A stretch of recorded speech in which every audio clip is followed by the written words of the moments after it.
కూరగాయలు అమ్మరా. దొండకాయలు ఎట్లా అమ్మా?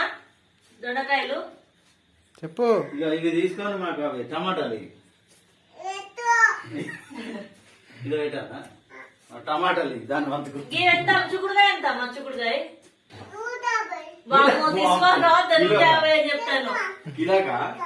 కిలో తక్కువ చెప్పు రేటు చెప్పు. తక్కువ చెప్పు. 10 రూపాయలకి ఇస్తావా? చింతకాయ ఎట్లా సార్?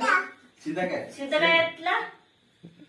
50 రూపాయలు. మెల్లగా 50 రూపాయలా? కిలోనా? కిలో ఇయ్యి నాకు 50. తర్వాత ఎక్కడ సెట్? ఇది కిలో ఉంటుందా ఒకటి? ఇది ఒకటి కిలో ఉంటుందా? దీనికి 50 రూపాయలు పెట్టాలి. పైసి అటు పైసలు తీసుకో తీసుకో. తీసుకో డబ్బులు వేసుకో. ఇక పోమ్మాను పోవాను. చాలు పోమ్మాను. తీసుకున్న ముఖమేనా నీదన్న?